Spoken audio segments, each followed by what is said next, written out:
আজকের গল্পটি খুবই রোমাঞ্চকর, রহস্য ও শিক্ষামূলক বাংলা গল্প। পুরো গল্পটি শুনুন এবং শেষ পর্যন্ত দেখুন। নতুন বাংলা গল্প পেতে চ্যানেলটি সাবস্ক্রাইব করুন। ঘন সবুজ পাতার ঝোপে গহীন বনের মধ্যে একটা ছোট্ট গাছের কোটরে বাস করত এক কাঠবিড়ালি, নাম তার টুকি। টুকি ছিল খুব কৌতূহলী আর আনন্দপ্রিয়।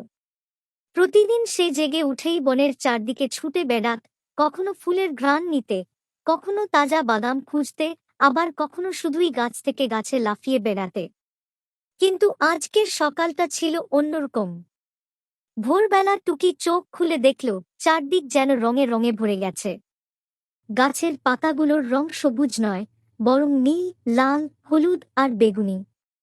এমনকি টুকির নিজের লেজটাও আজ সোনালি ঝলমলে। এটা কিভাবে সম্ভব? টুকি ভাবল। টুকি গাছ থেকে নেমে এল এবং দেখে অন্য প্রাণীরাও রঙিন হয়ে গেছে। খরগোশের কান গোলাপি আর তার গা নীলাভ রঙে ঝলমল করছে, বানরের চোখ সবুজ আর পাখিদের পালক রামধনুর মতো 7 রঙে ঝলমল করছে। এটা কি জাদু? বিস্মিত হয়ে বলল টুকি। ঠিক তখনই একটা ছোট্ট পাখি উড়ে এসে বলল, আজ হচ্ছে রং উৎসব। মাত্র একদিনের জন্য রংপুকুর থেকে রঙের ধোঁয়া বেরিয়ে এসে পুরো বনকে রঙিন করে দেয়। যে এই ধোঁয়ায় স্নান করে সে একদিনের জন্য বিশেষ ক্ষমতা পায়। বিশেষ ক্ষমতা? টুকির চোখ গোল হয়ে গেল। টুকি আবিষ্কার করল আজ সে যে কোনো ফুলের গন্ধ শুঁকেই তার রং পরিবর্তন করতে পারে।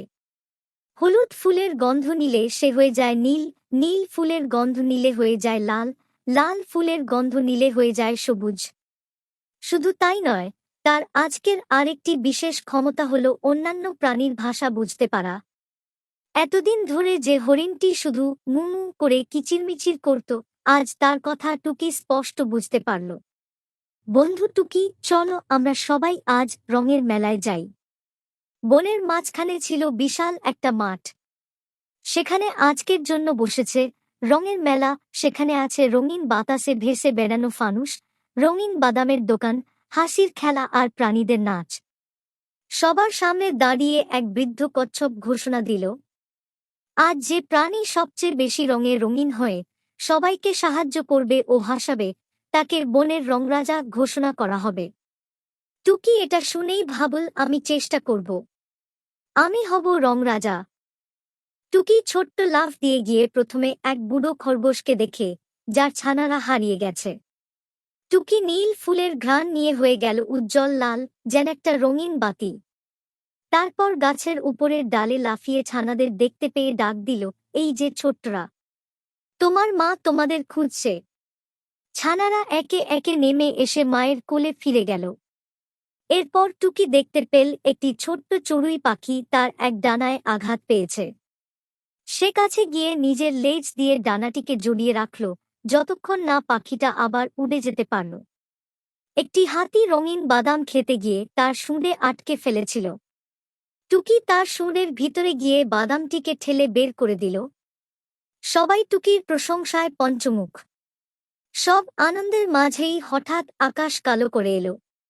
বাতাসে রঙের ধোঁয়াগুলো ছড়িয়ে ছিটিয়ে গেল। রংপুকুর শুকিয়ে আসছে। চারদিকে অন্ধকার। সব প্রাণী দৌড়াদৌড়ি শুরু করল।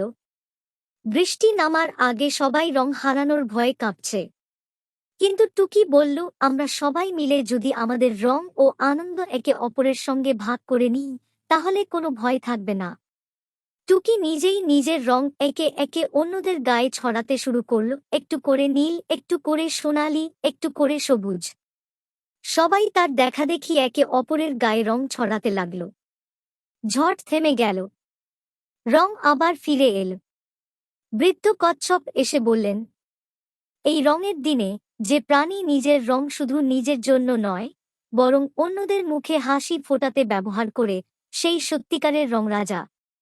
সবাই হাততালি দিয়ে চিৎকার করে উঠল, টুকি, টুকি, রংরাজা টুকি।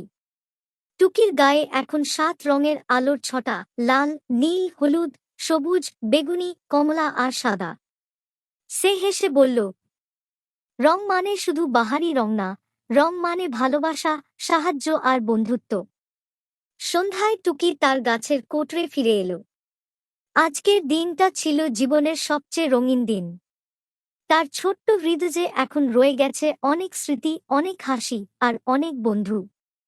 সে জানে আবার একদিন আসবে রং উৎসব, কিন্তু ততদিন সে চেষ্টা করে যাবে প্রতিদিন অন্তত কারো মুখে হাসি ফোটাতে।